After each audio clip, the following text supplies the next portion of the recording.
Millions of firearms that Americans legally own today will be illegal.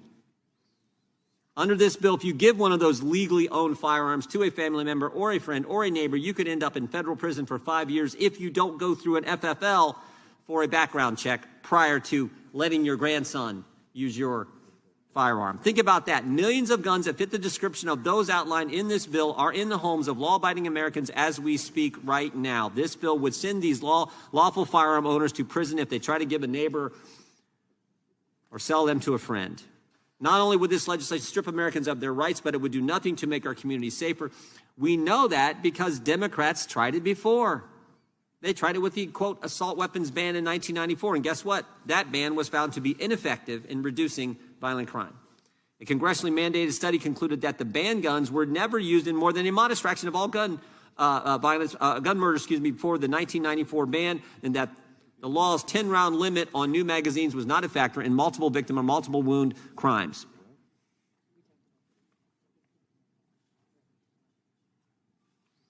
The bill before us today repeats the same assault weapon ban and limits new magazines to 15 rounds. Democrats know this legislation will not reduce violent crime or reduce the likelihood of mass shootings, but they are obsessed with attacking law-abiding Americans' Second Amendment liberties.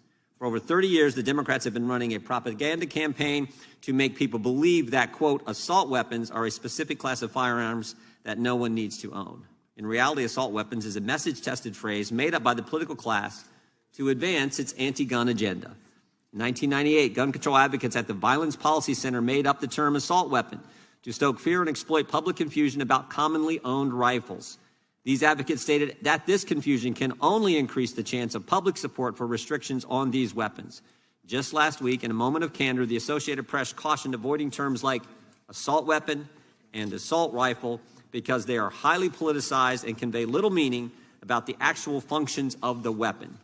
Despite what gun control advocates claim, semi-automatic assault weapons are not designed to spray fire. They are not designed to be fired from the hip. They are not high-powered.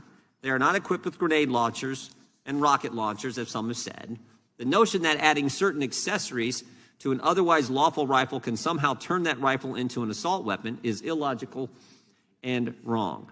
Proponents of gun control label standard capacity magazines sold with commonly owned firearms as, quote, high capacity or large capacity magazines. The overwhelming majority of magazines sold with rifles and handguns have the capacity to accommodate between 15 and 30 rounds of ammunition. Both semi-automatic assault weapons and large capacity ammunition feeding devices have been used for self-defense purposes. This legislation will not make our communities safer. It will, in fact, make them more dangerous. In 2019, there were 386 self-defense killings that were determined to be, quote, justifiable homicides by investigators and prosecutors. In 2013, a study ordered by the CDC and carried out by the National Academies Institute of Medicine and National Research Council found that annual defensive uses of a firearm range numbered up to 3 million. This number has likely gone up since then as more states have passed laws allowing law-abiding citizens to carry a concealed firearm. And most importantly, the very types of firearms we are discussing here today have been used in numerous self-defense situations just this year. On July 7th, 2022, a Florida homeowner fired his AK-47 style rifle when individuals forcibly entered his home. After the homeowner opened fire, the individuals immediately fled. When asked if the homeowner would face charges, Escambia County Sheriff Chip Simmons said, absolutely not. The homeowner's protecting himself, and in Florida and in Escambia County, you can protect yourself. On April 8th, 2022, a man in Melbourne, Florida, sitting at his truck, in his truck outside a friend's house, was confronted by an angry acquaintance who opened fire on him. The man grabbed his own handgun and shot back. When the handgun jammed, the man retrieved his AR-15 from his backseat and started shooting back. The man maintained defensive fire until the assailant ran away. Police were able to arrest and charge the assailant. No one was injured. On April 7th, 2022, in Brownsboro, Texas, a homeowner armed with an AR-15 rifle confronted a suspect who broke into his home by smashing through glass of the front door. The homeowner held the suspect at gunpoint until the police arrived. If Democrats get their way, law-abiding Americans would be prevented from using these weapons to defend themselves against violent intruders in their homes. Prevented from defending themselves, their family, their property because of this legislation. This legislation is dangerous. It doesn't square with the Constitution, with the Second Amendment in any way, and it has failed in the past. Because of all that, I urge my colleagues to vote against it. I yield back. Iconic American hip-hop artist Ice-T was here in the studio. The self-styled godfather of gangster rap had come to talk about a new documentary he's made about the art of rapping, which will be running on tomorrow night's programme. But while he was here and news about the Denver shooting was coming in, I briefly took the opportunity to ask him about his own attitude towards guns. And I asked him why he's such a defender of the right to bear arms. Well, I'd give up my gun when everybody else does. And is that Doesn't that make sense? Well, doesn't that make sense? I mean, if you were to, if there were guns here, would you want to be the only person without one? So do you carry guns routinely at home? I mean, you have a gun at home? Yeah, it's legal in the United States. It's part of our Constitution. You know, the right to bear arms is... I don't know how you can say you've always been for something, and 2 years ago you said that you weren't, but that just seems what Democrats are up to today. Let's call this package of bills before us today exactly what it is. It's an election year ploy from Democrats to try to look like they care about funding law enforcement. In the wake of radical left-wing efforts to defund the police, it's no surprise that violent crime is on the rise in America. Every major urban area has seen a huge uptick in violent crime. It should also be no surprise that Democrats are now trying to run and hide from their radical ideas and dangerous rhetoric. For more than 2 years, we've seen violent crime surge all across the country, particularly in Democrat-run cities, while many of those same Democrats not only advocated for defunding police departments, but they did it. They cut them. Now the Democrats want to use federal tax dollars to paper over the problems they created in their local Democrat-run cities. But these bills do nothing to solve the underlying problem. They simply create more grant programs within the bureaucracy of the federal government. Under current law, there are already grants available to law enforcement to hire personnel. In fact, last year the Justice Department awarded more than $139 million in grant dollars through the Office of Community-Oriented Policing Services. That money provided funds to 183 law enforcement agencies and allowed them to hire more than 1,000 additional officers. We don't need more federal grants so Democrat-run cities can then divert taxpayer money to fund their woke agenda. What we need is prosecutors who are willing to prosecute crimes and jurisdictions with laws that actually keep violent criminals in prison. Nothing in these bills prevent jurisdictions that choose to defund their police from receiving these grant funds. In fact, when judiciary Republicans offered an amendment to preclude jurisdictions that defunded their police from receiving grant funds, the Democrats rejected it, and they rejected it unanimously. Faced with an election just over a month away, House Democrats now want to pretend they actually support law enforcement. The timing of this bill should tell you all you need to know about where Democrat priorities are. Democrats who are in full control of this body have had 2 years to show their support for law enforcement. Only now, when faced with an impending election, are Democrats beginning to feign support for our men and women in the blue.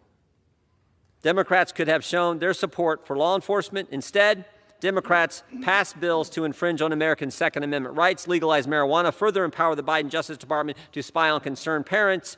These bills are just another admission by Democrats that the defund the police movement is wrong and irresponsible. Perhaps the Democrats weren't in a cleanup mode after their irresponsible embrace of defund the police rhetoric. The Judiciary Committee could have had an opportunity to consider and improve most of these bills before they came to the floor. But we didn't. And instead, Democrats are rushing to consider these. In fact, just raise your hand so I can figure out who to ask the question to.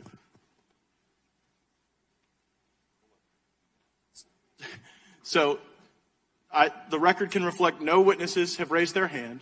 No witness has any personal knowledge regarding a single fact in the report. No witnesses last week had personal knowledge. Will the gentleman yield? I take your point. Will the gentleman yield? Would the gentleman yield? Well, I'll certainly yield to the chairman because I'm eager to get to the lesson. I would remind the gentleman that there is an ongoing controversy that the White House is asserting the right to prohibit the testimony of any witness with regard to anything that happened. I'm going to reclaim my time. I fully understand and appreciate that, Mr. Chairman. Will the gentleman yield to my... I will not, because I want to respond to the chairman's assertion. The person over whom the White House can assert no privilege is Robert Mueller.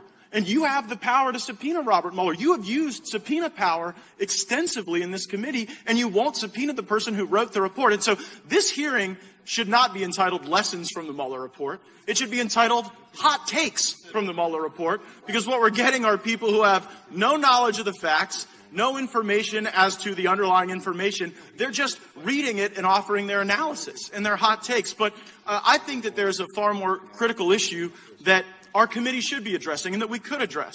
Right now, we're at a circumstance where upwards of 5,500 people are arriving every day on our southern border.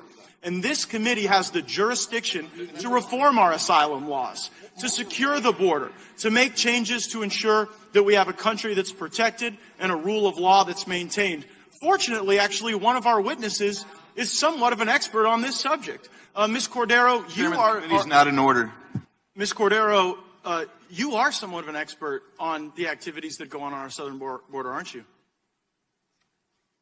I do some work related to national security and homeland security in my capacity as a senior fellow, yes. And in 2013 for Georgetown, you wrote an essay entitled Breaking the Mexican Cartels, a Key for Homeland Security Challenge. Mr. Chairman, at this time, I'm going to interrupt and say that this hearing is about part one of the Mueller investigation. I wish it was about the Mueller report. I really wish it was, Mr. Johnson. Border. They won't know anything about the Mueller report. The gentleman will suspend. Gentleman will proceed.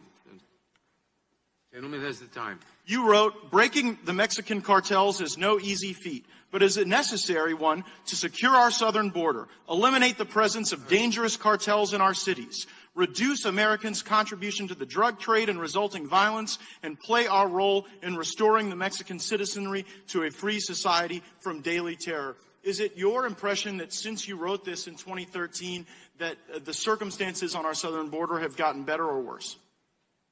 I will, excuse me, the gentleman will suspend. Since this does not reflect, this has nothing to do with part one or volume one or volume two of the Mueller report or anything conceivably, Mr. Chairman, or anything conceivably within the ambit of this, of this hearing or the notice of this hearing. The witness may or may not reply at his or her discretion. I'm happy to respond, Congressman. When I wrote that report, I thought that it was an issue that needed attention.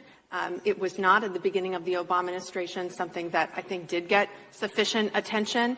There clearly is a changed circumstance. We are in 2019 now. There is clearly a humanitarian problem on the southern border that needs to be addressed. What you will not find in that article is any mention of a wall as a response to that challenge, nor any encouragement of the use of emergency authorities to solve it. I understand that, but you recognize the crisis, you recognize that it's worse, and I acknowledge that the wall may be something that divides us, but reforming our asylum laws, ensuring that we've got the supplemental appropriation in place to make sure people aren't dying on our border, and reducing the terror you write about is a lot more important than hearing from people that know nothing about the Mueller report, prepared to give us lessons on the Mueller report. The time of the gentleman has expired. Mr. Chairman, you guys take way more than your allocated time, and then you take my time and impose on it and then restrict it. This is a total farce, and it's no wonder witnesses don't want to come here and testify to this committee. I yield back. I'd be happy to come back and talk about Homeland Security at another time. And we may invite you some other time. My amendment 3150 and ask to be reported by number. The clerk will report. Senator from Kentucky, Mr. Paul, proposes an amendment number 3150. Can we have quiet in the chamber, please? Please take your conversations off the floor. Isn't it ironic that during today's long debate, we have not heard a word of the actual subject at hand, the budget? The budget presented by the Democrats has been entirely ignored by both parties. But if you read it, the Democrat budget before us is a blueprint for bankruptcy. The Democrat budget never balances and spends and borrows $15 trillion over 10 years. Already our national debt exceeds $28 trillion. We borrow $2 million a minute. Now, Republicans have largely been united in believing in a constitutional amendment to balance our budget in 5 years. In fact, many of the members have voted for that. What I have presented today is an alternative to the Democrat budget. This is a budget that balances in 5 years, and I recommend a yes vote.